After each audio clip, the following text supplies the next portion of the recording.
Game on!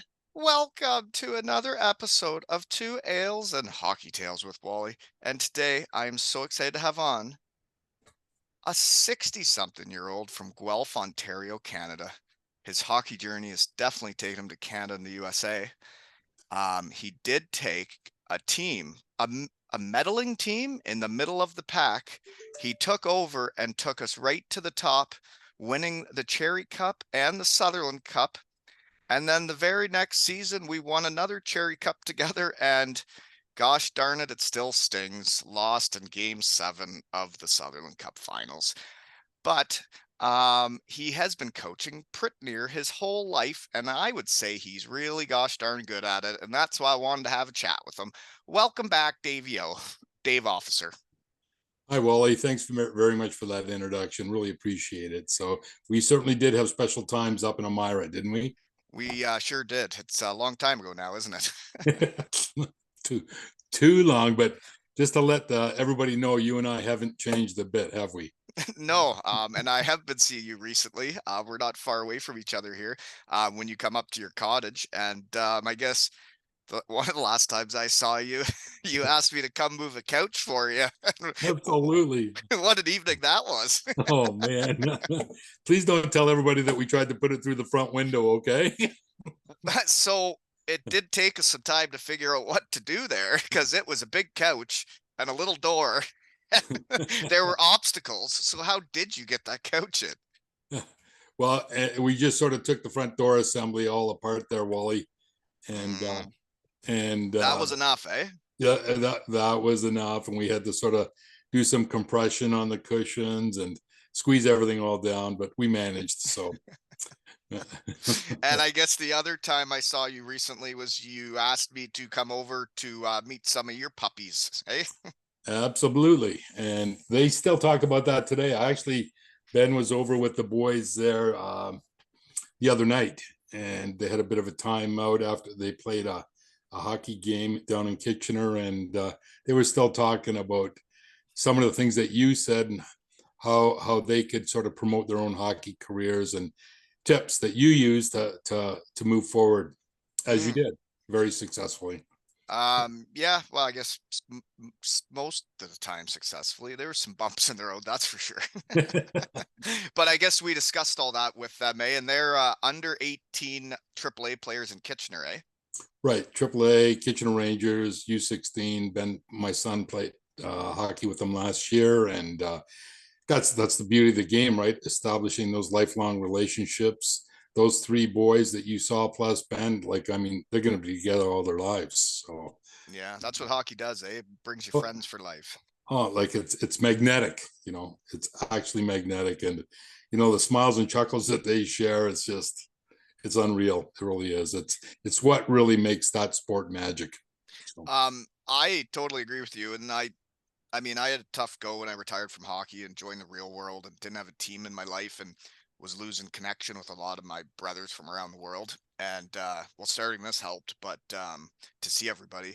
But coaching kids, it brought back my love of hockey, I think, more than I've ever had it. And it's seeing them become best friends. And when you have the right team culture and you're seeing these kids like get along so well and giggle and laugh and, mess with each other and playing the game. And you can tell they're going to be friends for life. And it just warms my heart, you know? yeah, absolutely, absolutely. It's funny. Ben's baseball coach. He's from Kincardine, and he grew up and he played his minor hockey, and he was lucky enough to play with a guy named Barrett Eggets. Oh yeah. And I was And lucky to play with him too, but I hope he doesn't hear that. and no, what a player he was is. I don't know if he's still playing or not, but He's you know, coaching his kids, Barrett. is that right? Oh yeah, like I think all three of them. Well, that'd be fun to watch. Maybe we should go down and take a look at that. I bet you he's a pretty intense coach because he was an intense player, wasn't he? It was very intense. He was intense playing ping pong, man, or anything. You play euchre against him. It was just war every time. It's all about winning. It But was. getting back to Ben's baseball coach, he goes back to those minor hockey days in Kincardine, and he said to this day, Dave, I look back fondly on that team in Kincardine, some of the friends that I still stay in touch with, and he said it was the best team he ever played on. Oh, And not just from a competition standpoint, they did really well, but yeah, just camaraderie, everything we just mentioned. well, and what helps with that is winning. Absolutely. When you're losing every game, it's tough to crack a smile. Hey, oh, sure. And why don't you share in your audience about how your boys are doing and their level of success? Because there's no surprise there, Wally. I've Uh, watched you behind the bench. So, and yeah, that's what's neat about our relationship is like not every coach I played for is going to come watch me coach minor hockey. And that you came and watched me coach and supported me, and we chit chatted after the game. But you haven't been there just once; you've seen a couple of my teams play, and I think that's pretty neat that you come support me this many years later. Eh? well, thank you. And it's not a chore. You are now fully understanding, and I know guys like Fisher and whether it be agates and so on. It just gets into your system. And when you think about how much you care as a coach with these guys, it makes total sense. Because you know what? You're not thinking about yourself as a player, you're thinking about all your boys, 18, 19, 20 of them, and developing and growing them in so many different ways. So Well, it's that feeling that you had as a player times 20, isn't it? it really is, and my favorite thing is, you take them at the start of the hockey season and they want to be on the rep team. But when you see them come like real hockey guys and like they're hockey guys and you see it kind of transform over the year and then like they know when the meetings are, they know when to be ready, they know when to warm up. And then when they go out and try as hard as they have been, jeepers, it's so cool to see them love hockey kind of like I always did, right? And that I can try and get them into it and then see it actually happen is neat. Absolutely. Hmm. You know what's really, really neat though, watching the players, of course, and how hard they're working, but also watching the coaches on your bench and the level of encouragement, what you're providing in terms of support. Your kids really, really know that the coaches are behind them 100%. And, watching your in game feedback, I can almost be, even though I'm on the other side of the rink, I know what he's saying now. I know what he's saying now, and it's just so cool to see that, and there's no surprise that you guys are right at the top of your league. Good for you. Yeah, so it's been well, I mean, it's been a pretty magical time in minor hockey, I guess, once I got into this coaching. The first year in under 11, it was the AE team, so all the boys had been cut from rep. And we went to all Ontario's, and I saw them come together and become a team, and it was magical. And we had a ton of fun, and the boys, it was an awesome culture. And we lost in the quarterfinals of all Ontario, but we were playing teams that had AAA players, and we were a team of kids that had been cut in Kincardine, and I was very proud of that team. And then the next year, I coached my daughter's team under nine gals house league and had a hoot, and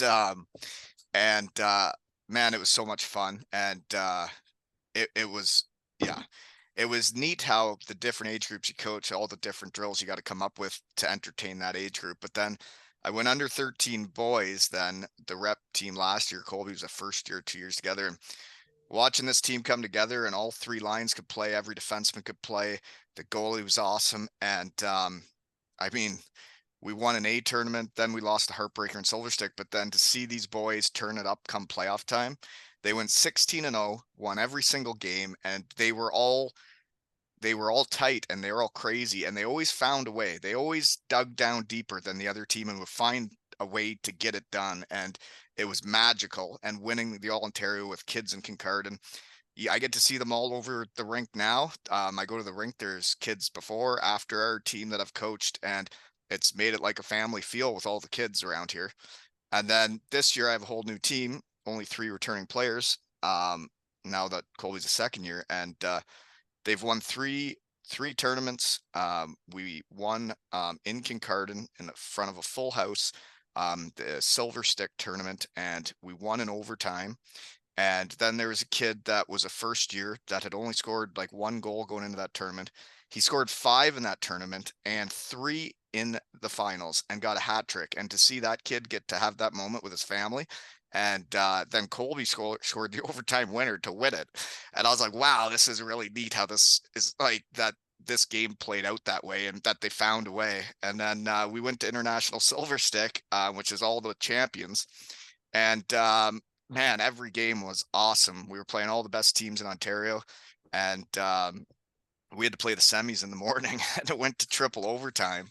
And the boys hung it all out there. They gave it everything they had. And then the team that the setup in that tournament is that the first place after the round robin gets a bye to the finals. So the team we were playing a couple hours later had been waiting around for us all day, and we had just played a 6-period thriller. And the boys went out and gave her their all, had just as many chances as the other team, but they just weren't going in that day. And then the last few minutes, we were kind of out of gas, but man, to see how much they cared. And there was a lot of tears in the room after the game. And I said to them, I'm like, don't ever be embarrassed about crying after losing a big hockey game. I said, when I was a professional, when I was in my 30s, and like, once you realize you can't win it and you guys have done it before and you know what it feels like, it's awful. And it shows how much you guys actually care that we are crying in here, you know? Absolutely. And I'm gonna go back a little bit in what you said earlier on, but congratulations to you and the boys, first of all, because you think about that, and a couple of things come to mind. I like when you think about those guys sort of being gassed, playing like 6 periods of hockey and then being called upon again. And I think about Jimmy McLeod, running around the room for the guys and, cutting up oranges and stuff like that. And a little bit of nutrition here or there, whatever it was going to take, bananas, just to get the guys through those tough games. And, it's all those little things. But you said something that I'm always puzzled with. You see it on television or whatever, and that's you find a way. Yeah. It doesn't surprise me because I think athletes, when they get caught up in competition intensity, sometimes they get a little narrow in focus. And when you say find a way, that's where you'd be awesome, Brent, because you'd be able to sort of say, let's try this, and let's do this, because you're helping them find the way. So Yeah. you got to give yourself some credit. And then when I see these guys on television, NHL guys or whatever, we find a way. Well, no, it's not something you pull out of the air. It's something that you grab onto, some sort of direction, some sort of focus. And I got that from a guy named Don McCrae, Waterloo native. Don was an Olympic basketball coach for Canada for 3 Olympic Games. And I'd pick him up and I'd pick his brain, moving into Waterloo region and teaching with the school board. And I said, Don, he was the head coach at the University of Waterloo men's basketball team as well. And I said, 25 seconds, you call a timeout. What did you say? He pulled the guys over and he said, okay, fellas, what's going on out there? So he got the guys to identify what the issues were and what needed to be done. And then he said to the players, well, what are we going to do about it? Nobody had an answer. He gave him an answer. And I watched that game on television, Wally, and it was crazy. He gave him an answer. I think they were down, 1 point or something like that. Close game against McMaster. He said, you're going to input the ball. You're going to give it to him. You're going to give it to him. And you're going to go in for the layup. And that's exactly what they did. And he said, and this is where I learned from an Olympic coach. If you give the guys the support, it's not always going to work out. But if you give them that way, how to find a way, it's because it just doesn't come out of thin air. You Right. got to give them that direction. And I've seen you give that direction to your guys. So good Well, for you. that overtime game though, to see their faces, to see the determination in their eyes and how wiped they were, but still just giving it everything they had was awfully neat. But I am coaching more than just those boys. Trying to stay busy. I'm also coaching the Ripley Wolves senior team, and well, they've had a magical regular season, and we're just getting into playoffs here. But the game I remember from this seasen, we started out 18-0, which was pretty neat. But one of the games I remember, well, there's 2 of them. It was one of our guys. I was organizing the power plays, and then one of the first unit guys was in the box, and we're down a goal in the 3rd period or 2nd period, and the coach says, like, so who are we putting out instead of him? And I was like, Britzy. And I pointed at him like, he's good. Put him out. And then he went out and scored the goal to tie the game. And then I was like, that was cool. And then one of the next games, we're down a goal with a minute and a half left. The coach had asked me to draw up a 6-on-5. So I had one drawn up in case. And then the boys came. I did the play and where who stood where and what to do. And then they won the face-off and scored on the goal and then tied it up. And I was like, oh my gosh, this coaching thing is really cool. But that's that whole thing about finding a way. It's just it's directional, it's instructional, and not only that, but they trusted you to do it, right, Wally? Well, there's other times though, with like it's different, right? There's under 13 hockey. I say the same thing to both when it comes time to it. I'm like, so the structure's here, and then they're like, well, then what do I do? And I'm like, play hockey. I'm like, once you have it there, like it's time to do whatever. Like you guys know how to play, you know what to do. I'm just trying to get you in the right spots to then go do what you got to do. I can still hear Easter. You know what? Just go play hockey. Yeah, And he would say, "Let the magical juices flow, boys. yeah, and Stop it's true. You stop gotta. grinding the sawdust." Yeah, I am big into no turnovers and dumping it in. But if you do have room to make a play, well, then make a play. Yep, yep, Hmm. absolutely. Yeah, it's all about puck possession nowadays, isn't it? Well, I'm pretty old school the way I'm coaching. Well, I recall that you used to hang on to it pretty good. I wasn't as much of a dumper as I coach like. Did you ever dump the puck? I don't think so. Well, if you'd have to go chase it then. But hey, don't tell my boys, they might be listening. If you have room, you don't have to dump it. You just Hey, have to create that room, then you don't have to dump it. well, I remember you putting the puck into certain open space areas where guys, your teammates would float into it, pretty high skilled Mhm. timing drill as well. So if you were getting pinched off, you'd put it into a space where somebody could get it. And, Well, I have a kid. This my third year coaching him. Brady Collins, my captain.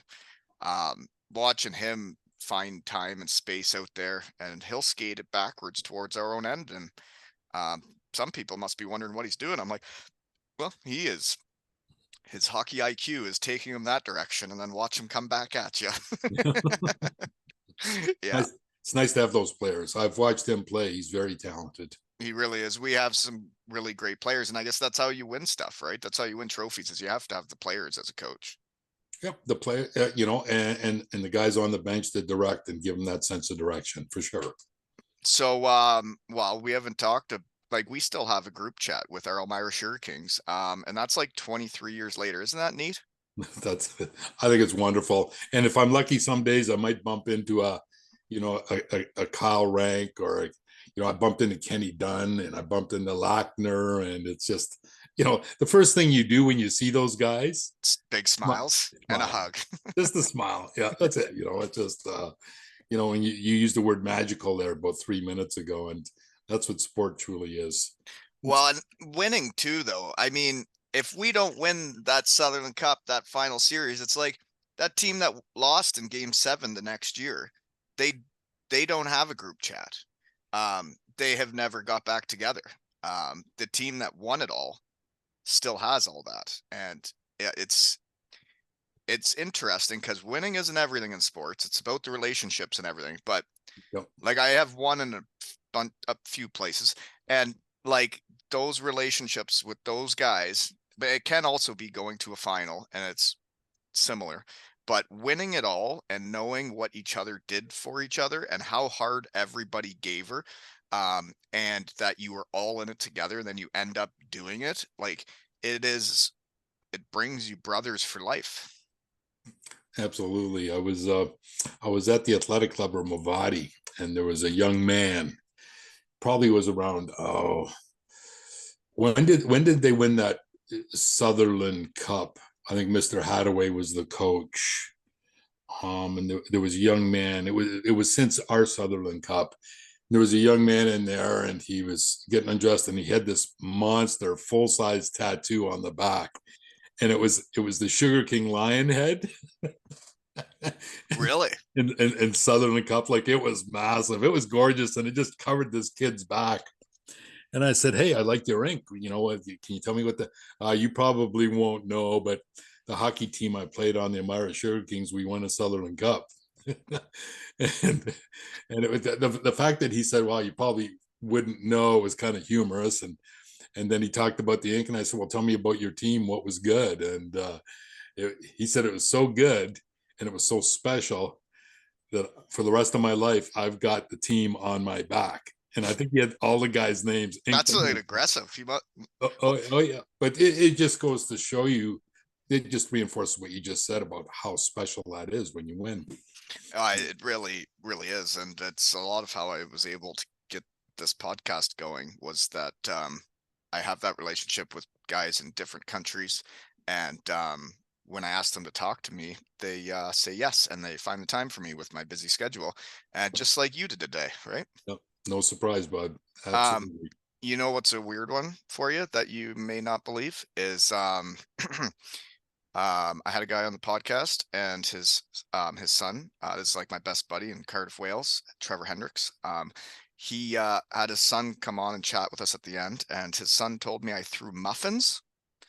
And a guy in Cardiff, Wales that was listening to the podcast got a tattoo of me, cartoonish, topless in the crowd, with muffins as hands, and it says "Muffin Mitts running amok." And there's a tattoo on a guy's forearm in Cardiff, Wales. Of So, you. yes, everybody's into different tattoos, I guess, eh, Dave? That's hilarious. It's hilarious, eh? But is it also kind of scary? Absolutely. It Hmm. is. Well, that's influence, right? That's, you've generated an impact with that kid for life. He's not a kid. But I think I'm gonna get to go back to Cardiff, Wales this year to play in a teammate's game, and it'd be pretty neat to take a selfie with a tattoo of me, right? I think that'd be great. Get the camera going. Absolutely. Uh, you know, like I never won the championship in Landshut, Germany, but we that was my first year in Germany. We went all the way to the finals and lost in game 5 of a best of 5 in overtime, and it was heartbreaking. But we were never supposed to make it that close. The other team had like quadruple the budget. They were supposed to win, and we made it that close. I had fans and a former buddy from over there, or not a former buddy, but he was a rival. I never actually played on the same team as him, but we had the same friends. Um, these fans have organized it that they've found a sponsor to pay for my flight and expenses to go back and play in a charity hockey game that apparently will have 4,500 fans at it. Unreal. Isn't Isn't that that special? something? It's like 18 years later too. Isn't that special, eh? Never Weird. forgotten. No, that's great.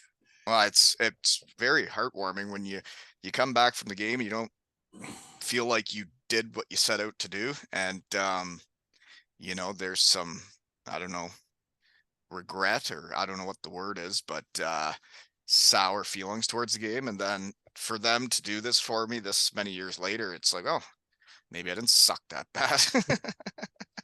But you know what? You have this. I think you have this very special quality with your, knowledge, sense of humor, willingness to give, to care, and guys connect to you. They enjoy that, just like the podcast. And it was funny. Your name came up on the weekend with Ben. And we were watching Michigan against Boston University. Yeah. It was it the Eiserman kid? I'm not sure which kid. And he said, "See that guy there? That looks like Brent Walton's little brother." And he was right. I said, "I'll have to tell Wally he's got a younger brother down in Boston."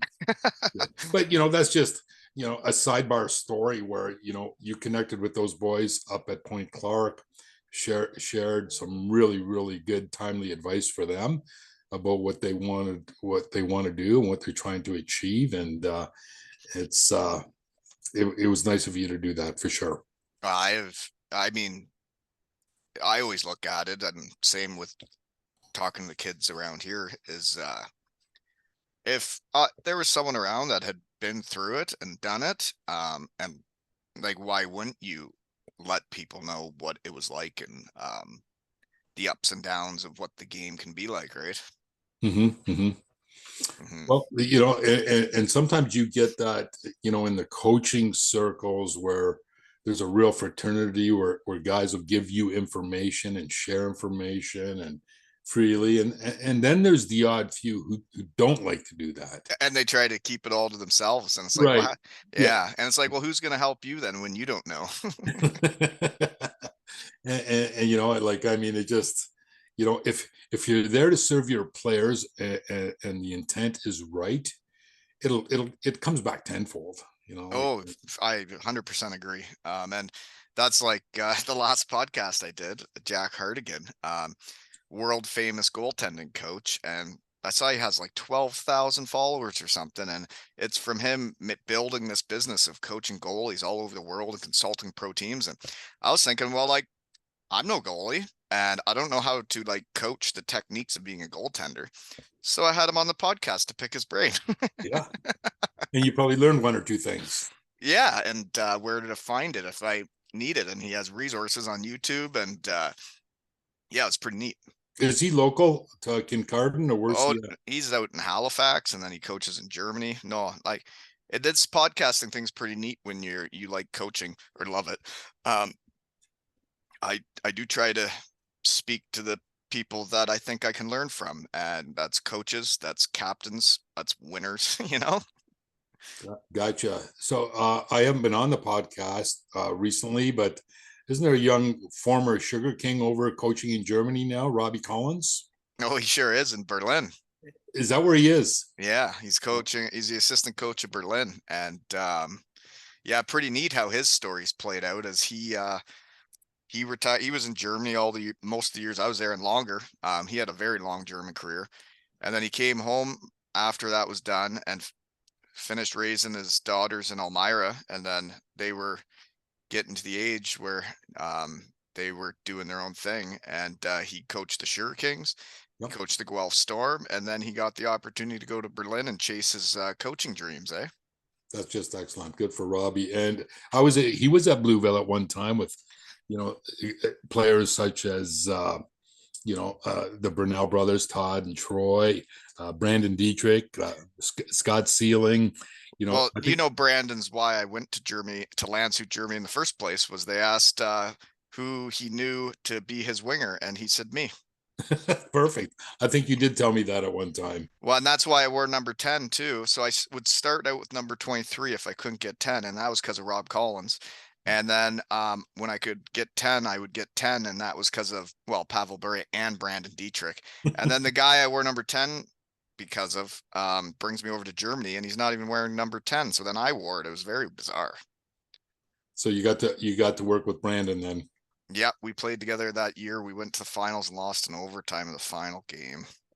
Was he as quick back then as he was a Sugar King? Oh yeah, it was sexy watching him skate around. It looked so much easier than what I was doing. What was really cool about him is when they were in the playoffs with the Sugar Kings, he'd be bearing down on some guy, and I'd look through his cage, and he'd have this big grin on his face. And I pulled him into the office the next day, and I said, "What were you smiling and laughing?" He said, "I was having so much fun because I knew I had him." Yeah, yeah. It is a good feeling when you have them. Yeah, exactly. But just another super, super player with lots of personality. Great. But Robbie actually got to work. My son Ben got to work with Robbie last. It would be about a year ago before the U16 program started up, and wow, what an exquisite coach he is. His delivery, his information, timely, and the little things that he taught the guys in tight spaces along the wall. Like, I mean, he was just a master. So Oh, I think they called him the professor or the wizard in Germany was his nickname. But I used to skate with him in the summers when I'd be back in Elmira, and we'd ride together to wherever the pro or whatever skate was going on. And well, he was my favorite player growing up, and absolutely loved watching him play for the Sugar Kings and win the Sutherland Cup, which made me, that's what I wanted to do. But skating with him in the summer, I still believe he was the most talented player I was ever on the ice with is that anywhere. right? Yeah, Yeah. very, very highly skilled. Oh, yeah. And he'd also spear you in the nuts if they're not looking to. Oh, he would. Yeah. But yeah, I would try to get him on in the summer, and he's like, "Oh, I'm going to this NHL team's prospects camp, then I'm going here, then I'm flying to Germany." I'm like, "Holy moly, you're doing it." Good for him. And you know what? If he can get a little payback from the game, and now he's working, helping youngsters out, good for him. Well, like that's I can't imagine like his job is coaching hockey. Who knows? It might be down in your future too, right? Yeah, I don't know, a lot of kids to raise still here. But I love it. I see a team come together and to see the effort and them play together and be together on and off the ice is well, you saw it in Elmira when you were coaching, right? That's what it was like. Absolutely. It was really, really special, and fortunate to have that opportunity with that coaching selection committee with Graham, and Henry Benjamins, and Well, have an Easter on your side would have been great, eh? Because he was the hockey guy. he was amazing. He was just so passionate and so good, and yeah, we were lucky to have him because we started out with Jamie Petrie, Yeah. and then Easter jumped on board, and like, I mean, everything just clicked and came together. Everybody brought their strengths, right? So That's how you win. yeah, it was exceptional. Yeah, and pretty neat seeing all the scholarships and I mean, how many scholarships did we have out of Elmira in like 3 years there? It was like Well, eight, I think eight I or think so. I think it was 8. Yeah.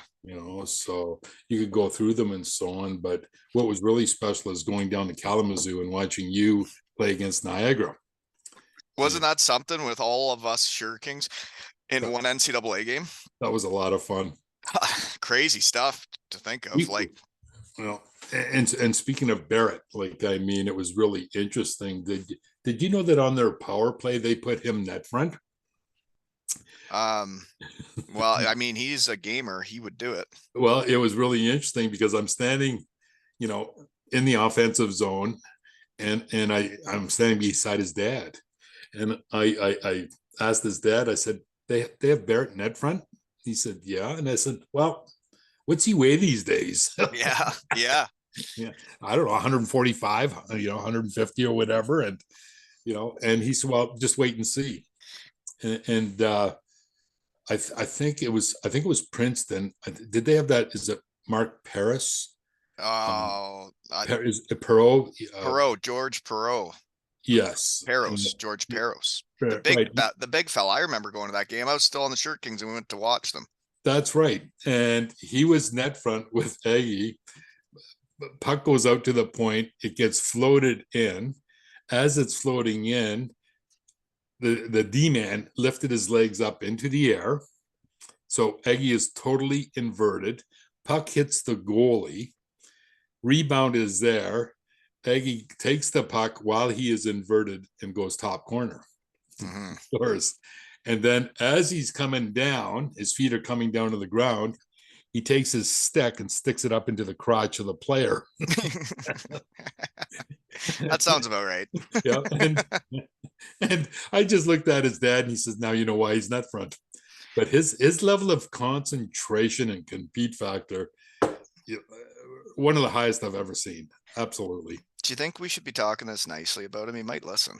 No, No, I thought I learned a lot from him as a player and the compete. Hockey is always just like fun, right? But he brought, well, yeah, like we can have fun, but like there's a switch that has to go off, and it's not always just fun. And also, well, he was, I thought, fantastic junior B player, but didn't get a ton of looks from NCAA.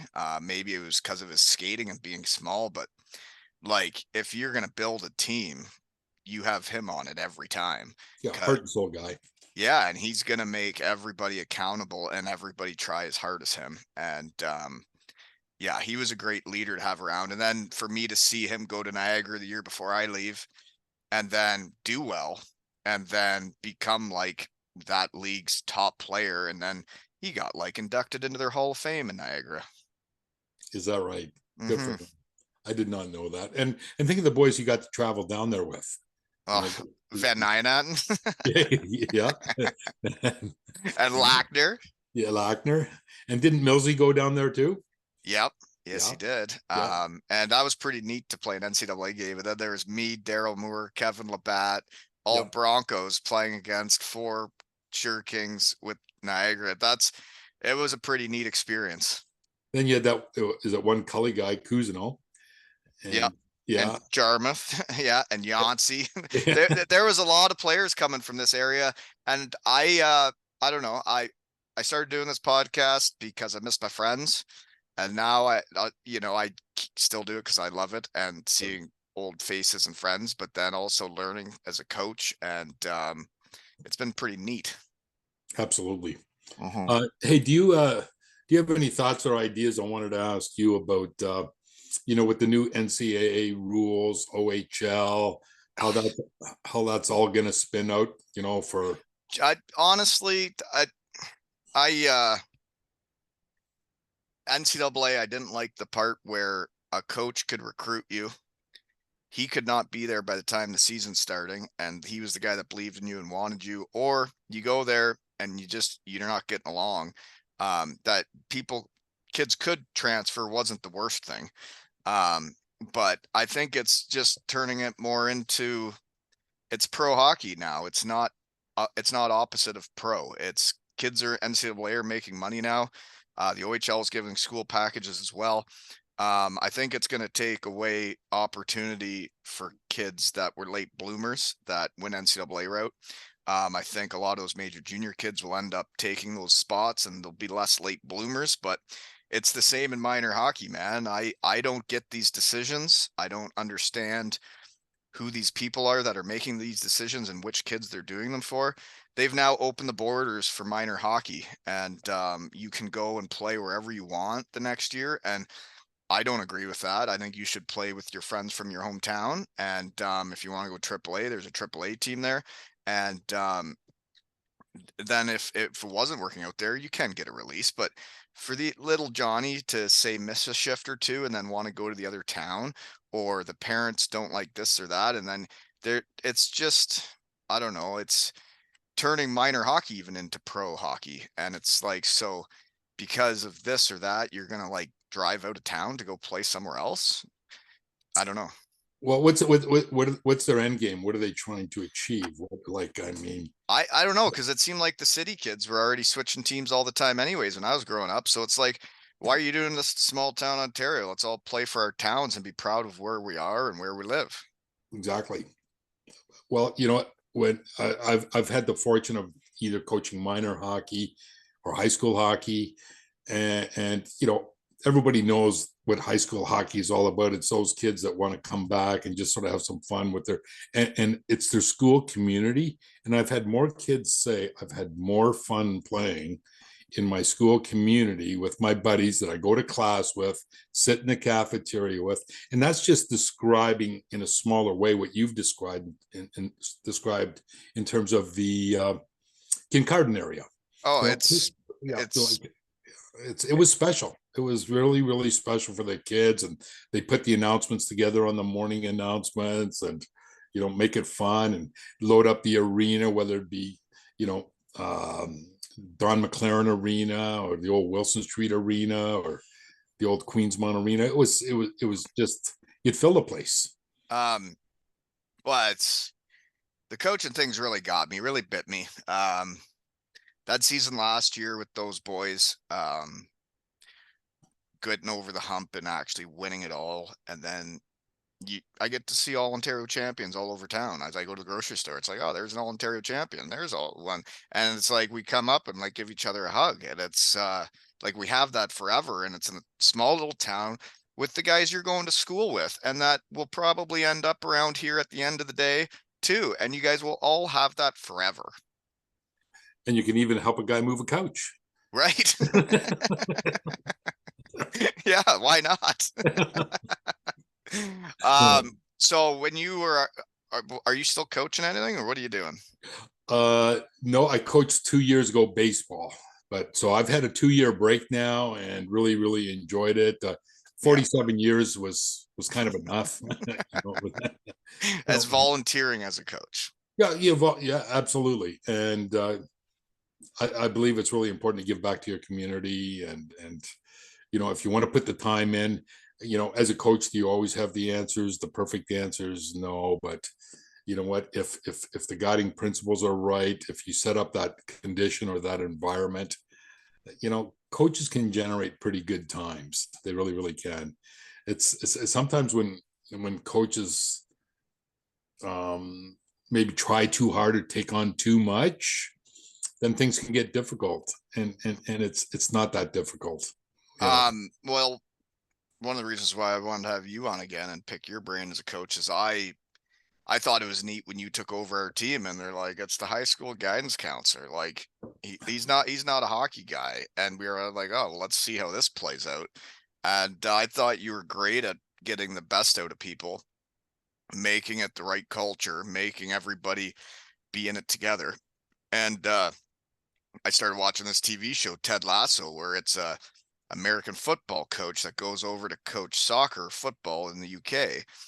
And watching the show and how he coaches is pretty neat. That it's like, well, I don't think it does matter that much the sport if you use the resources around you. Coaching is coaching no matter Yep, what you're doing. absolutely. And when you think about, I shared that story about Don McRae, or like coach, being in the school system and wanting to coach and help kids for extracurricular activities. Back when I was there, it was expected, and unfortunately, I think that's changed a little bit, Brent, because you're not getting as many of these young teachers wanting to take over the volleyball team, the track team, the soccer team, the field hockey team. They want to get in there, do their teachings, and then go home at the end of the day. And I think that's a sad scenario. I'd like to see everybody that gets hired just say, oh, what would you like to be involved in? I don't care if it's the yearbook or the chess club. And, I've been at some schools where we had a fly fishing club, which was really cool. And just to connect with kids in a different way other than the classroom, I think was really, really important. And I was fortunate to have that employment where I could do that. Well, doing the extra and building that actual relationship is the stuff you remember. Sure. And working in the counseling office and helping kids, build confidence, to let them know that they're not alone, that they can get through this, establishing, communication lines with teachers, administrators, whatever. I was lucky because that was my training each and every day. And uh, you get to fine tune it. Well, And the worst thing that I could do, whether it be at the rink or in my office or in a classroom, would be to say something that would offend somebody, because that's not what it's all about. yeah, I find that's well, you talk about like the different clubs and what you can do. Like that, I take that into like my minor hockey coaching is, if you just show up to practice and just play the games and that's all hockey is to you, I disagree. I think hockey's a lot more than that. So like I organized a little at a cottage course here, a little 9-hole golf tournament for the boys. And I put them in their lines as teams, and I put them in D pairs as teams. And each team had one of the coaching staff on their squad, and we played a tournament. And I was trying to show them like hockey isn't just about playing hockey; it's about going golfing together too. Now, were you picked last? I made the teams. Okay. Hey, my team won, and it went down to a shoot off because we were tied and it was closest to the pin. Still got it, Davio. Attaboy. Nailed it. But Nice. they also shaved my head at the first tournament. I was trying to bring the team together and get away to a tournament right away and get to a hotel so they could all get together right away and become a team. Yep. So then I told them if they won the first 2 round robin games, they could shave my head. And then they all shaved each other's heads first and then mine. That's fun. And that's one of those memorable moments, right? Well, and that's what I think hockey, you look back on your career, and there's only certain things you remember, and it's not always the games you played. Nope. No, it's You the got golf tournaments, it's shaving heads, it's moo-offs. Did you know I sometimes choose my starting lineup off moo-offs. No, I did not know that. Yeah, I get them down on all fours and they have to moo at each other. Whoever laughs loses, and then the other line starts. And does it work? Well, that's how And we. I mean, we're in. I think like we're doing good. I yeah, mean, we did lose the heartbreaker and international silver stick, but then came back and beat two really good teams. So we're back on track. I don't know how that would work in the Sugar King room these days. What do you think? Oh, I think boys would love move-offs in a Sugar King room, but yeah. Getting back to doing those other things, whether it be golf or shaving heads and so on. What was it, Elmira? Like, I mean, coaches are around the guys to a certain degree, but then the guys are old enough that they go off. So for you guys going off, and I don't want you to share some of the more Mm, confidential things, but I would never. what about something like what did you guys go down to the sip and bite together or what? There was a lot of breakfast at the Sip and Bite. There was the odd night we would be out in Elmira, and then there was that Champs restaurant that had the rib sub. Could hit that place up late night. But there was also a bunch of us played pitcher batter catcher, which is a backyard baseball game, 2-on-2. But after high school, the high school kids, we would all hang out. It was usually in my basement. A lot of ping pong, a lot of pool, a lot of darts. And we would be together after nearly school every day. And then I knew the university guys that were in Waterloo were doing the same thing amongst themselves. And we were as tight as a team gets with, people at different stages in life at that age, you know? And Ron and Sue are okay with all that. I think they supported my behavior. Other than when they came back from Kincardine one weekend, we had a full-blown baseball tournament going on in the backyard. We had borrowed a picnic table from the Floridale school. We set up a beer garden. We had foul lines. We had the whole deal. We had built a trophy, and there was a whole bunch of people in their backyard playing baseball, and I forgot to mention it.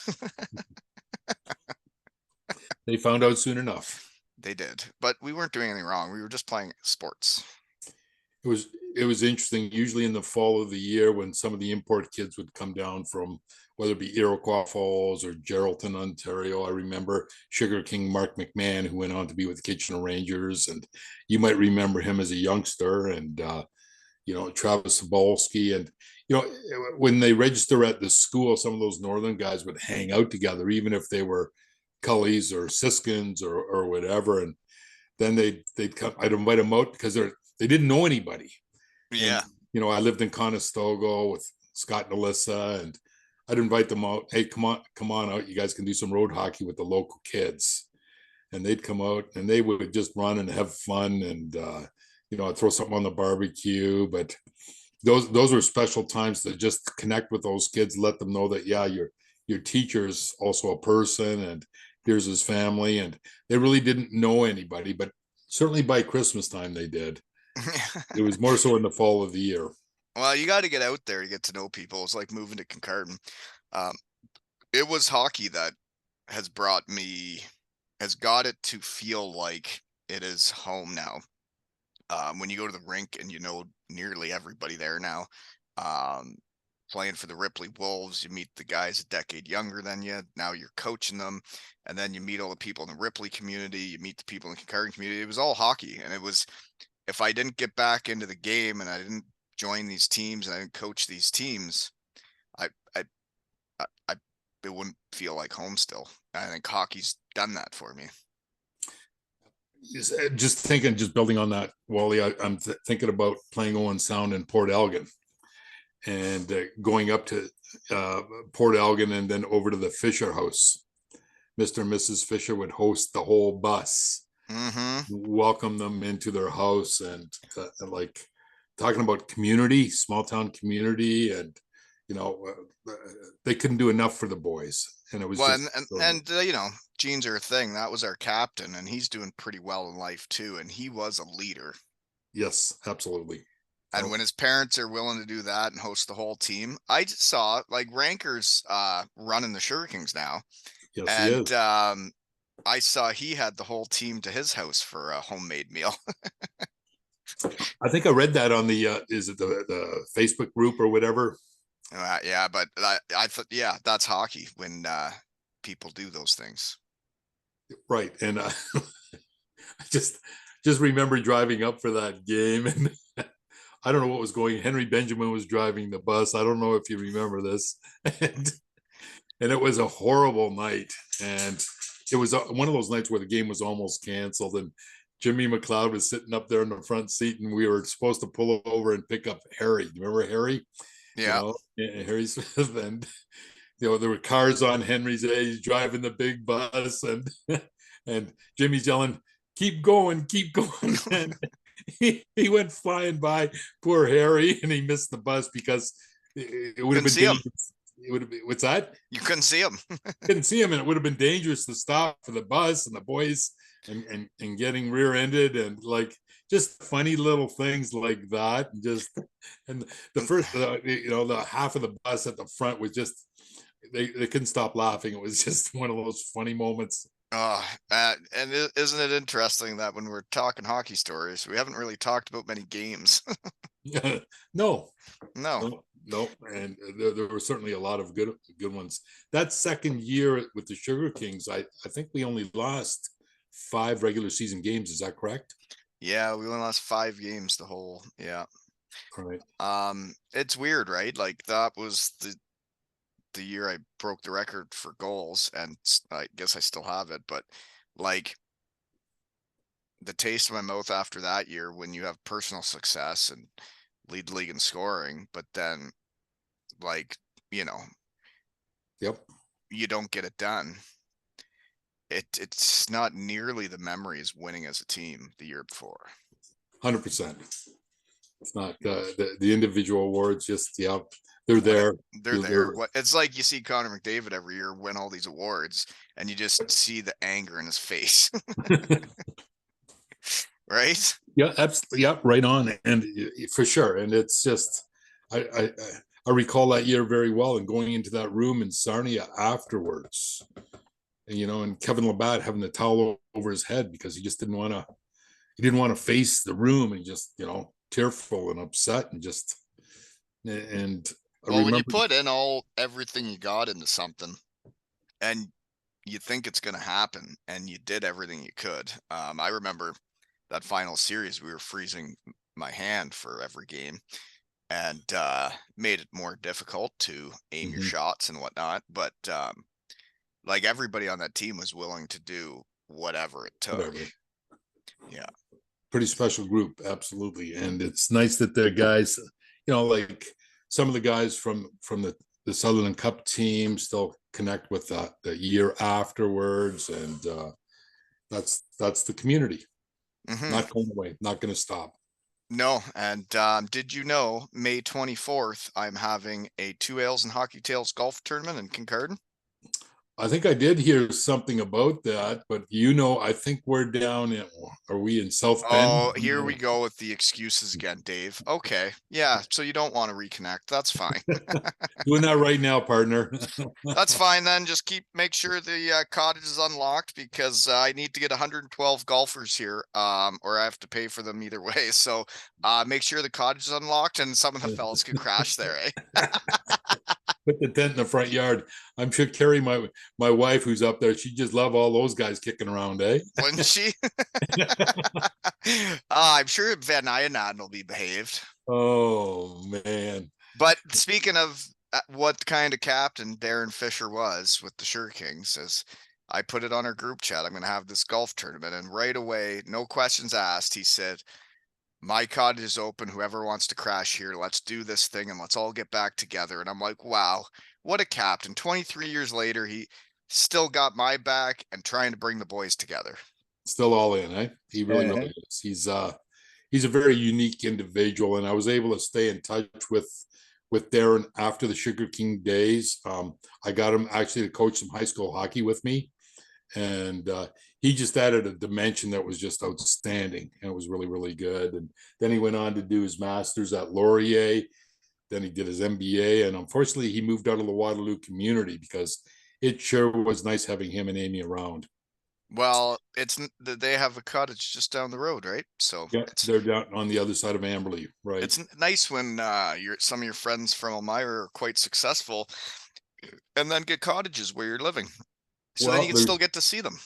there's a group of them down there, Mr. Grundy and Mr. Clemmer, and they've got a really, really special spot there together in the summers. They really do. Now all their kids down there, and they're becoming best buds now. And every once in a while, I'd zip down. Fish would send me a message, and Ranker would be there, and Clemmer would be there, and Grundy would be there, and you sit there on the beach and have a drink with them, and just share the same stories that we're doing right now. Well, you know what's neat about it, and I think this is just, I don't know what it is, genes. I don't know how it worked out, but my son played in a spring hockey tournament a couple years back and played on a team with Jeremy Machin and Steve and Joey Heenan as the coaches. And then we had Clemmer and Merle's boys on the team. And it was so neat that all of our sons were playing together in a spring hockey tournament. But then come the end of the tournament, about to win our last game, it's like 6-2 with 10 seconds left. And my son doesn't understand the timing of games and when kids are upset yet. So he goes in on the forecheck and the kid just hammers him. And Clemmer's young boy, who Brian was my first guy that protected me. He was the first guy. I would always get put on the same line as him as a rookie with the Sugar Kings, and he was out there to help me out. And my son gets hammered, and Clemmer's boy, drop of the hat, is gone from the blue line, charging in, ready to fight everybody for doing that. And I thought, wow. And then they go in and take their photo with their medals, and it's Colby and him with their arm around each other. And I thought, well, yeah, like I appreciated that when someone came in and had my back when something went down. And I know I'm not the tough guy.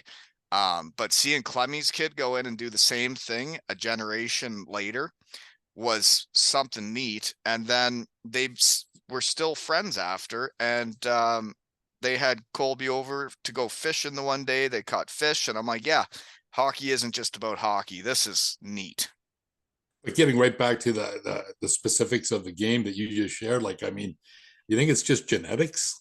It's like There's more to it, but apple doesn't far from the tree, right? well, it doesn't. And like when I'm doing this podcast thing, and if I I get someone on or the research team gets hot, I'm like, you see all the same last names as a generation ago, and you're like, that can't be his kid. And every time it is.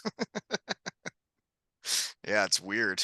It's really, really unique, and you're going to see as you get a little bit older and older, you're going to see more and more of it. I'm at a high school hockey game last week or just before exams started, and I'm standing beside a gentleman. He looked familiar, but I really didn't know him. And the referee came over, who I coached. His name's Corey Hallman, great lacrosse player, and he officiates. And I said, "Well, you know Corey?" And he said, "Yeah, like our sons played together." And it was so special, because then I started up this conversation with this stranger along the boards, and his brothers run the junior program down in where's Sidney Crosby from? Yeah, he's from oh my gosh, Tyler Hynem's hometown, Cole Harbor, Nova Cole Scotia. Harbor. These guys run the See, Cole some Harbor. people call it Sidney Crosby's hometown, but Tyler Hynem plays for the Manchester Storm's also from there, and he's been on the podcast, and they throw chocolate on the ice every time they win in Manchester. And I started that with their captain. Oh, did you? And it's not about Sydney anymore, is it? No, it's about the Manchester Storm's chocolate. So those boys, one of the boys that you met at the cottage up at, like, his family's moving to down that way, Nova Scotia. Oh, really? One of them's heading out. That's tough to keep that relationship going then when you don't actually get to see people. He Yeah, might it have to is. start a podcast. Well, and I don't know if you remember the boy. His name's Colton, and so now we're trying to find him a spot where he can maybe connect with some guys out east. So through this guy, he reached out to his brothers. Parents have talked together, and they've got an invite to go out try out for the junior team there. And to me, it's all about connecting good people with good people. That is a big part of the game. Sure, Yes. and giving him an opportunity, right? So here's an opportunity he had no idea about. Well, now he's got one just by connecting with people. You And got to know the right people. well, the thing is, I'm not saying he's going to make it or he's good enough. Right. But he got a chance. The door's open, right? Yeah. That's all it takes. Speaking of though, guys having each other's backs, what I was explaining with the Clemmy one is I got to tell you about my last game because I maybe I shouldn't say I was a proud coach on here because it's a minor hockey game. I don't know what I'm supposed to say or not. I just sling it. But well, we were winning pretty good, and it was only a couple minutes left in the game. And my captain's really good, as we've discussed, and he went in hard on a forecheck and played hard. And the defenseman that was really big took exception to it and started throwing bombs, like big punches at our captain, who is awesome. And Ryder Dietrich, my winger, who's a skill guy, sees the ice well, passes it, does everything as a teammate, but his captain got hit a couple times and punched a couple times. And this isn't the guy you'd normally see go in and do something. And it was so neat to see my team do this. He came in and body checked that guy and got him to stop hitting our captain immediately. There was no second guessing himself. It was, you don't do that to him. And I got his back. And I was so proud of him for being that teammate to step up for his buddy. I explained in my post-game speech, I'm like, so when we're in a big tournament and we have to win and nothing can happen. We don't do that then, but it was a regular season game. We were going to win. You did not get suspended. You didn't do anything too bad, but you showed you don't do that. And I couldn't be prouder as a coach. And it was so neat to see him do that. And I bet you all the guys responded and they were all on board and just, They all agreed. And I tried to explain though, like that's not normal. And but what I'm guessing the captain was thinking when someone came in and did that for him was kind of like when the big boys would come in and fight for me. And I'm like, oh, so now they know they can't push me around. And I didn't have to deal with it on my own. Somebody else dealt with it for me, and it would make it so much easier than when I'd have to stand up for myself and maybe get beat up. well, the cool thing about that is you're just in every regard building team strength, right? That Mm. team, that teamness, that everybody's got everybody's back, and that'll take guys a long way, as you know. And yeah, I agree. And I think that like going to Western Michigan and us not winning many games, and I don't think we had the right culture at some points in it. Well, I know that, but I knew that we weren't winning, and I had to worry about points and goals and assists, and then I focused on that because I knew we weren't winning many games. I'm like, well, if I want to go places and get places, I gotta put up points, and then you start playing a little differently. You're not playing team first all the time, and those guys that do play that way, when they do get to professional, when they do get their opportunities, when you play on the right side of the puck all the time, those are the guys coaches can trust and the guys that go out there. It's automatic, isn't it? Yeah. You know what? And it'd be nice to see if you could have changed that year. Then how would you have changed it? The Western Michigan ones. Right, the one that you just described. Um,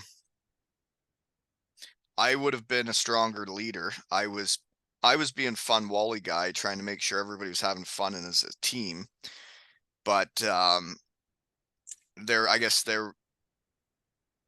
it was a challenge when you're not the coach and you don't get to decide how to build a culture. There were some challenging parts that way. But then I thought we were as close as a team got away from the rink. And if I ask any of those guys at Western Michigan to podcast, they will. But at the rink, this culture wasn't that good for a couple of years. But there were also passengers. And as a leader on the team, that I allowed that and accepted it and wasn't strong enough to change it.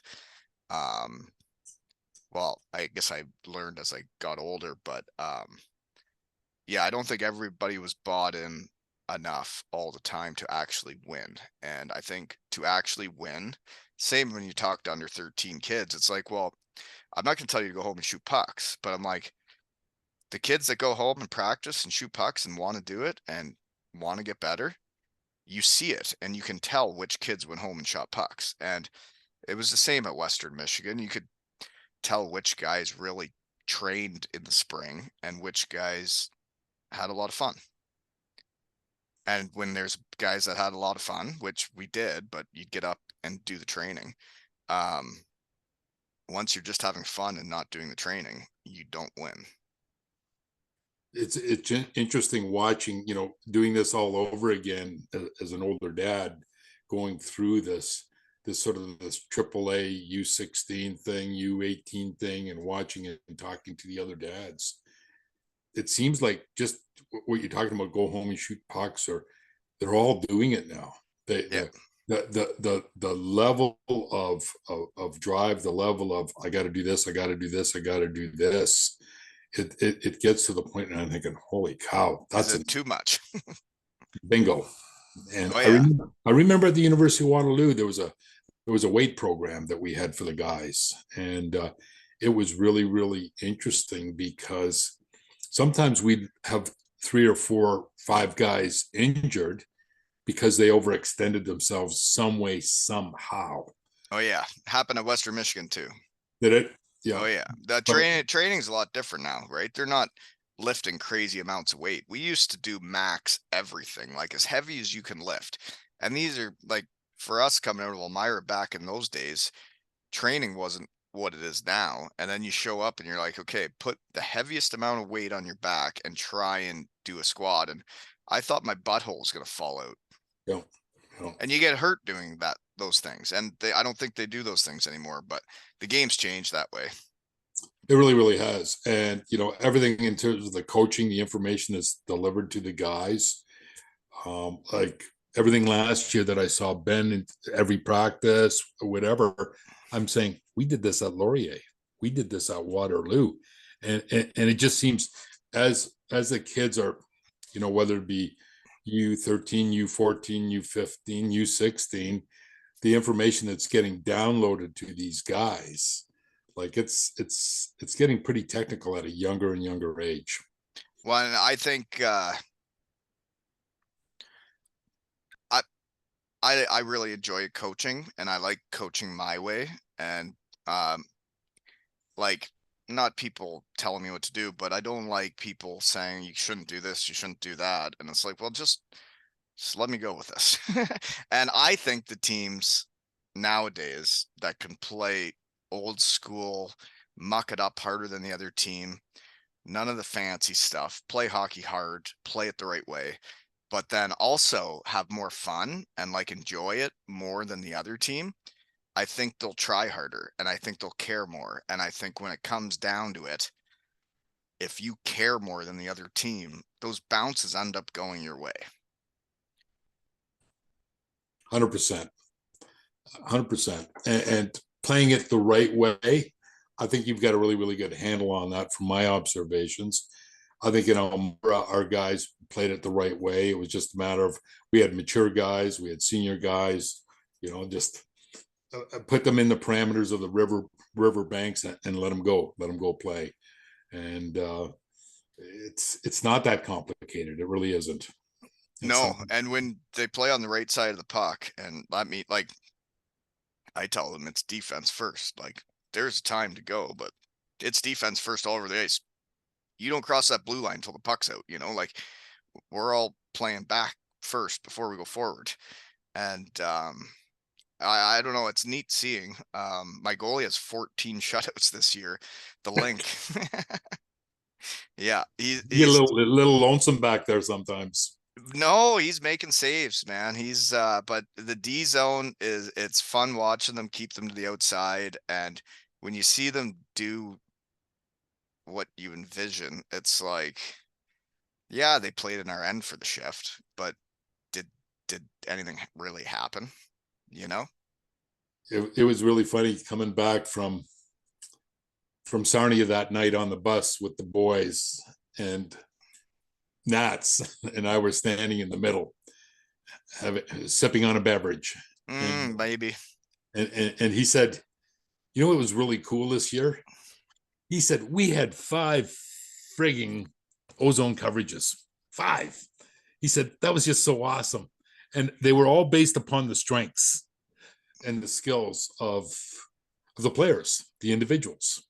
You know, your line would be different than somebody else and somebody else, and the defenseman knew all of them, which was good, and they were dedicated enough, and that just jacked Nats up. He just thought that was a cat's ass. He really did. You know, I've noticed with the coaching thing is it's a different puzzle each year.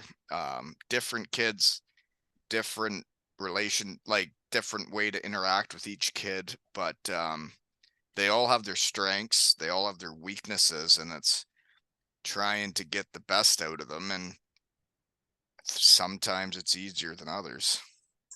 dude, if you coach to their strengths, all of a sudden you don't really notice the weaknesses as much, right? Yeah, that's my belief. I remember talking. I used to certify coaches through Alliance Hockey. I did certification coaches and really enjoyed going in on a weekend, a Saturday and Sunday, and at the end of the session, it was all about trying to convince the guys that, hey, you know what, the X's and O's, they're fine, but develop the rapport with the kids. Give them a fun, safe environment where they have value, worth, and a sense of belonging, and kids will do anything for you. They will. And you know, because I was thinking about, okay, we got a lot of young coaches in here, older teenagers. What's the best information that I can give them? And Yeah, and yeah, I find you got to pick a lot of brains to figure out which way you want to go. Um, but it's like watching those kids in that triple overtime game. Um, the effort they put in, the care they had, same in the final game. In every game, really. We've had some lulls in some games, but when they get into these big games and you see how hard they try, and you've actually played professionally and made money playing hockey, and you're like, so you kids are trying harder than 99% of the pro hockey teams I played on. And they are. see, but you could give them that information because you were there. So I should say that to them. Absolutely. You know what? Yeah, absolutely. You give them that information because it's based upon fact. It is true. It's based upon observation and fact, and it just adds to your credibility all over the place.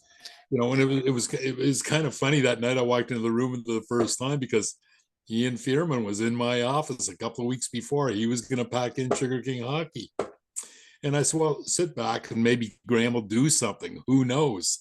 Then I walk into the room and our eyes meet, and he's got this big grin on his face, and he said, he came up to me right away and he said, "I didn't know you knew anything about hockey." And I said, "Well, think about it, Ian. When you come into my office, do we talk about me or do we talk about you?" And Mm-hmm. he said, "Fair enough, right?" And so it was just, like you can learn a lot. I think about what you're talking about what you can learn from your what you can give your kids, but you're learning lots from them too, aren't you?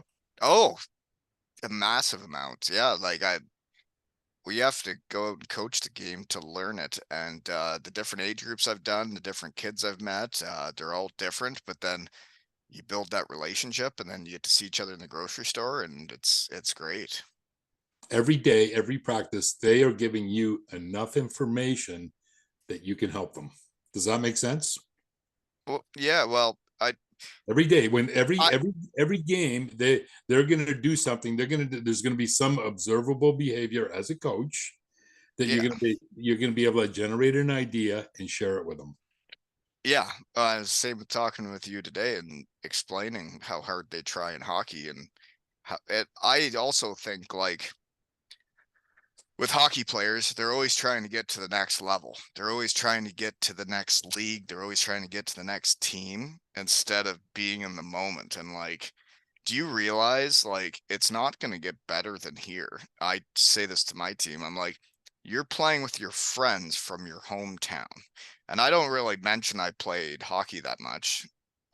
They can sometimes figure it out, but It's like you're playing with your buddies from your hometown in front of your parents and your family. It's like it doesn't get better than this. I'm like, when you go pro, your family's not there. You're just playing the game. And then you get on a bus and go to the next town. And then if you do win the championship that year, you have 2, 3 days together and you all go your separate ways and you may never see each other again. But you guys have this forever in this town, you know? With your with your loved ones, right? Yeah. With your loved ones. Well, them winning that silver stick in Kincardine it was something in front of a full barn. It's like the support of this community when a Kincardine team is in the finals, the silver stick, that it was it was nearly jammed. And when was that? Just after Christmas. Okay. And I bet you they're still talking about it today. Well, I think they'll be talking about it for a long time. What happened to my video? Yeah, you're gone. My slider thingy's not working. Mm-hmm. What are they saying? We're done talking? Oh, What is going on here? is there a time limit? Have we been jabbering too long? 1 second. Game back on. I don't know what's going on, but you can't see me no more. So maybe we've passed our time limit of having fun, eh? Oh yeah. No, I've really enjoyed that. You made my day, partner. Always good talking with you. Well, you made my day better too, sir. And that's what I love about this is waking up, not knowing who I might talk to, what may go on. And then if I see a window, I can have a quick chat and talk hockey and be myself again. Um, it makes me a happier person. So thank you. No, thank you, buddy. Hey, let me ask you this then. So I was telling Scott over in Italy, we're going over to see him March the 5th, by the way. And over into Italy, we're going to go up into Switzerland and down the Rome and tour around a little bit. But for him to access this, to listen to it, what's the best way to go on? Just two Uh, L's and hockey uh, tales? it's on all the stuff, right? It's on Spotify. It's on that Apple Music stuff. It's basically wherever you just search it up and then write 2 ales and hockey tales, and you're gonna be episode 444. Unreal, partner. That's unreal. You're getting quite a following, I hear. I don't know about that. I just do it for fun. I have a real job that supports me, and I do my job and have a great team. And it is similar to like coaching hockey, when they care about their jobs and each other and work together as a team, it makes things a lot better. And I have a great team in the real world. And it's neat the way things have turned out with How much that. fun would it be? How much fun would it be if 5 or 6 of those boys from your team came down and played for the Kings? Eh? I I want to see them all go places, and it's neat for me because I coached a bunch of them last year. I had a couple of them want me to help with tryouts. They wanted to help me coach tryouts for the age group below, so I did. We're talking about which players are doing what, and they're into it. And then I still have guys I coached last year asking me to come to practice and help me coach. And I think, man, like these guys think coaching is fun. They're into hockey. Um, you guys can come help me at practice anytime. And then I get the younger kids out, the APs that are from the under 11 team. They come out. One of them's the coach from last year's son that we won all Ontario together.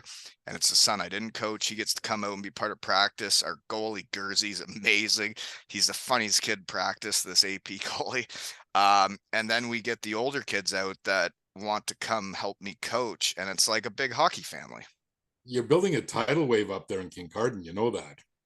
Well, I don't know. There's a lot. I think there's a lot of guys loving hockey, and so am I. And And they're, they're I haven't scored a goal. I haven't got an assist. I haven't done anything. But those kids go out and do it, and then you see them become friends. It's like, oh, this is something.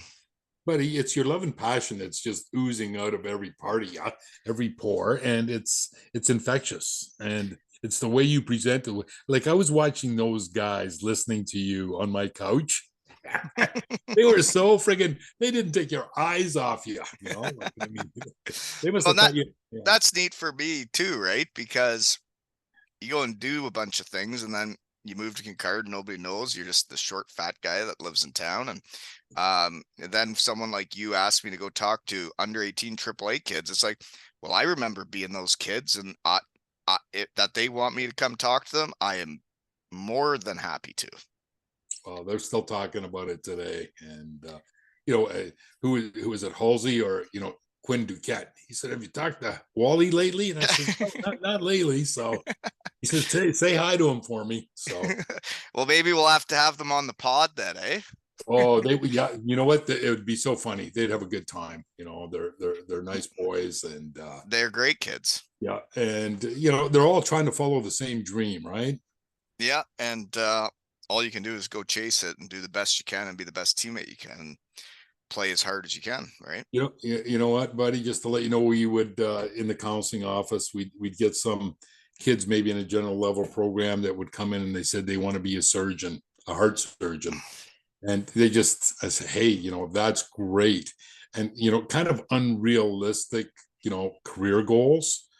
But the first thing I would never discourage them, and I'd say, hey, good for you for aiming high. Now let's take a look at what you need to get into that at university.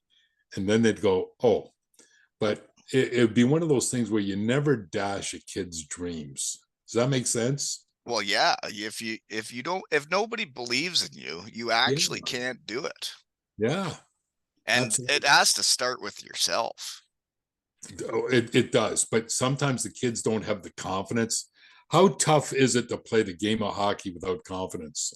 That's the worst. Yeah. You have to believe in yourself or you can't do it. It was the same when I got close to the NHL. I didn't believe I should be there. I didn't believe that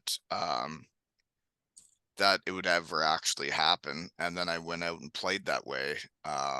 Instead of going there being like, oh, they asked me to be here. I'm supposed to be here. I need to believe in myself and go out and make the plays that I can.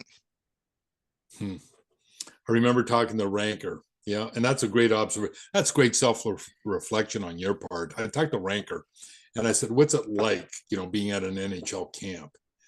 He said, "Dave, the only way I can describe it, one, it's exciting to be on the ice with Malkin and Crosby, but then he also said, every drill, you are going full speed, you're getting the pass going full speed, and you're giving the pass going full speed." And he said, it's intense. It's the hardest thing in the world to do. Mm-hmm. And that was, those words always stuck with me. And there'd be times where I'd share stories in the dressing room about what Kyle Rank would say, or what Brent Walton would say, or what, and yeah, I talk stories about Brent Walton and the teams that I've coached. And because you draw on those personal experiences with great hockey guys, and you take a little here and a little there, and then you generate a story at the right time, and it just falls into place. Does that make sense? It does, and it's kind of how I coach. Is I try to take all the things, good or bad, from people and things that stuck with me to do it my way. Yep. Hey, I want to ask you one story. We were coming back from Orangeville, where we finished the last game, and I think we had a game on Sunday night, and Fish came up to me and he said, I was talking to some of the boys. We think we should have a curfew tonight. And do you remember this? I don't know. No, I okay. don't know. I don't know where this is going though. Well, this is so we get to the room. We didn't have a curfew, and I said, your captains think we should have a curfew tonight. Okay, it's 10:45, boys. What do you think? What's a good time? They thought, well, swing by, get a bite to eat, whatever. 12 o'clock. And I says, okay, here's what I'm going to be doing. I'm going to be phoning three of you. Oh, you did call me. Did I call you? You Yeah. called me. Okay. And you were there, I was there. but I called Aggie and he wasn't there. Right. And then I'm thinking, fuck. Now I didn't sleep at all that night. We got that night. We got a big playoff game Sunday night at home, and I gotta address this. Do I pull this guy out of my lineup or not? And so we're at the board. We're going over that board with the easel that Shafe would put up or Jimmy would put up, and we write out what our game plan was. And I said, by the way, boys, we had an infraction on the curfew last night. I'm not going to deal with it tonight. We will address it tomorrow at practice. And because I didn't want to hurt the team Yes. by pulling him out of the lineup. But we dealt with it. And I don't know if you remember this, but what I ended up doing, I think I even talked to Scott Sealing about it. I said, I'm in an awful situation. He said, well, you didn't break the curfew, and they asked for it. So what I ended up doing is we met at center ice. I gave Aggie the whistle, and I said, bag skate him. No puck. And you skated for the whole practice. That doesn't sound fun, Dave. and it wasn't fun. But you know what? I watched the guys skate by Aggie, going back and forth, stop, starts, whatever.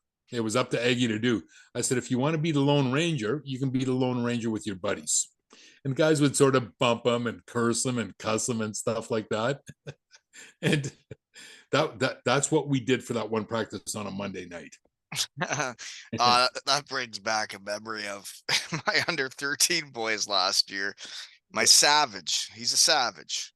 We had a game, and we had a game the next day, and he says to me after the game, he says, Wally, I'm gonna stay up all night tonight playing Fortnite till 2 a.m. And I'm like, no, you're not. We have a game tomorrow. Go to bed, Savage. Yeah. And the little prick texted me at 2:19 a.m. and said, Wally, still up playing Fortnite, buddy. Oh, and man. I was like, I think I wrote to him right away, and I was like, go to sleep right now. We have a game tomorrow. And then we get to the game the next day, and I'm like, well, he's my Savage. He'll do whatever it takes to win. And I know who he is. And I know that he is going to play as good as he ever has, because I know he stayed up that late. And so when I was doing the starting lineup, I never said nothing about it. And then I was doing the starting lineup. I'm like, okay, so Savage's line would have started, but he texted me at 2 a.m. So his line's going last. And then his line mates started yelling at him like, Savage, we could have started today. What are you texting the coach for at 2 a.m.? And I was like, haha, don't do it again. Perfect. Yeah. Why would you text the coach? Yeah. Like, what do you You're telling on yourself. Yeah, what are you trying to achieve, man? Yeah, come on. I know we're buddies, but like, So let me ask you that. How I handled that Eggett's, situation, and the assistant captains, and he was one of them. Fisher came up to the front of the bus, and he said, we think we should have a curfew. And then one of your captains didn't do it, eh? Right. So how would you have handled that? I don't know, but being honest, I don't remember that bag skate. I don't remember Eggett's having to do that. So, I think I would have known. We tend to forget the things we really don't like. Well, I remember some of the things I really didn't like. Yeah. But I think everybody knew who Eggett's was as a teammate, and everybody wanted him in the lineup. So I think we would have been more pissed off if he wasn't playing. Yeah. Oh, absolutely. You can't hurt the team because of that's it. But those are just one of those small little micro stories that you put under your belt, and you learn, and you live through it. And it didn't affect us in terms of the winning the next game, but you don't want to be in that predicament, right? No, you don't want the players to put you in that situation. No, none whatsoever. No. But what's interesting is you hear about the guys breaking curfew and going out and doing whatever. Like, that's not who Barrett Eggett's was, and you knew that, and that's why you would have been confused as hell when he didn't answer, because he was there to win, and that was why he came to Elmira, and he went out and gone and done that. Right. But he also knew I gave him a chance to, hey, did you have diarrhea? Were you vomiting in the bathroom? And he said, no, I really got nothing to say. Right. And he owned up to it. Yeah. So you carry on. Like, I mean, I still think very, very highly of him, and just getting to talk to him a few years later. And, I think he was Cincinnati or wherever he was. Like, I thought, what a pro, what a great kid. Oh yeah, he absolutely was. That's why he won pretty well everywhere he went. Oh yeah. Now, Mhm. where did he end up going from Niagara? He basically played in Cincinnati most of his East Coast career. I think he played 1 year somewhere else, but I played against him in Cincinnati against Dayton, Ohio. Beat him. Game 7. You were in Dayton? Yeah, that was my rookie year. It was his second year, and he was the leader of that team and what got them going, and he was for a lot of years. Yeah, he was a gamer still, but my team beat him. Nice. hmm Uh, Still got that one over him. so when you think about all the coaches that you've had through, aside for what we did at Elmira, any of those coaches, whether it be Europe or East Coast or minor hockey, that you felt really, really helped grow you as a person, as a hockey player? Yes, couple. Derek Clancy, my rookie year, leave college, close to the NHL. They're talking about signing me, all that stuff. Then I went there, didn't believe myself, didn't play that well, but they had to sign me to an AHL deal. So I go to an organization that doesn't really want me.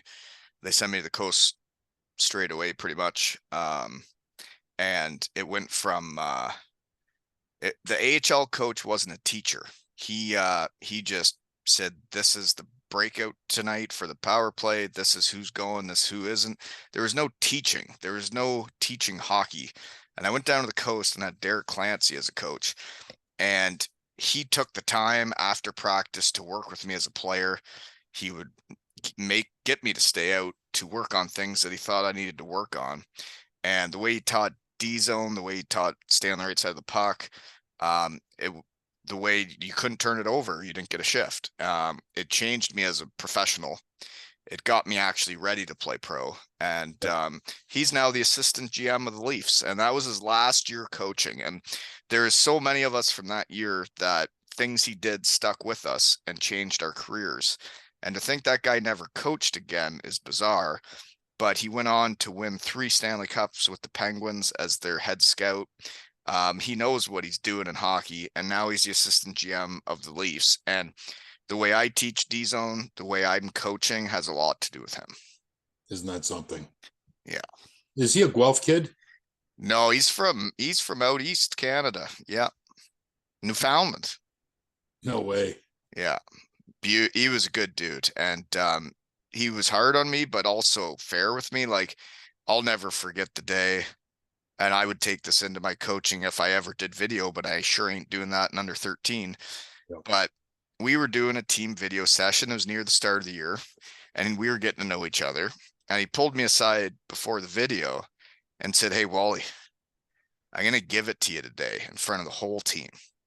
I'm like, "Really?" I'm like, "Okay, what'd I do?" And he was like, "I'm just going to point out a couple small things, but," he's like, "I'm going to make them sound like it's a big deal because I'm trying to get a point across." And I'm like, he said, "I think you can take it." He's like, "I'm getting to know you." He's like, "I'm going to give it to you because I think you can take it more than the other guys." And then we go in for this video session, and he just roasts me about the smallest little things. And he's just roasting me. And the boys are looking over at me like, "Well, are you okay? Like, you doing all right? Are you okay?" And I was like, "Yeah, I'm fine. I'm fine." But like, I knew before going in why. And like, if I would have sat through that video session not knowing what he was doing and why, it would have been a whole different experience for me. Yeah. Well, it's funny. Do you know Derek Schultz? Yeah. Same age as me from Waterloo, played AAA growing up with him. Right. Right. He was a Blueville kid.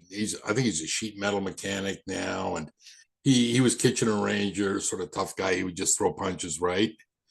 But he was also a big teddy bear around the school, soft spoken guy. His brother Brock. Anyway, I remember in the dressing room doing something with him because both boys were on the team, and I said, "I'm going to do a little role playing with you," and I said, "What we're doing is we're taking far too many penalties. We're very, very undisciplined, and we're going to do some role playing where I'm going to get in a discussion with you. you're going to be very passive, and I'm going to I'm going to throw a glass of water in your face, just splash it. Jeepers, that's aggressive, Dave. Well, it was rarely aggressive, but we were really good at stuff like that. But it speaks to this Mr. Clancy in terms of setting it up with you. And Derek started to laugh. He says, "Really?" He says, "I'm up for this," and he wanted to do it. But I said the most important thing is that we get the message across, because this is out of character for me, Derek. I don't want to do it, but you know what? I'm just doing a little acting here with you, and we'll bring it to a conclusion after the whole thing. But it worked really well. And you know what? If you're looking for creative ideas to coach and stuff like that, so he got a little bit of water spilt on top of his head and stuff like that. It wasn't aggressive or it wasn't bad and stuff like that. It certainly got the room's attention, and they really needed something different. Right. And and whether it be the right thing or not, like, and I told the guys, I said, this was all pre-arranged and set up. Derek kindly, You told them after that it was set up, so what was the point? I did. I told them afterwards and stuff, and I said the reason why is because I needed your attention regarding this topic. Mm, And I would never do this because I think it's very disrespectful, and I'm not a disrespectful guy. right. But I said I needed your attention, and Derek and I talked about this. We got it. Now let's do something about it. Do you understand what we're saying, fellas?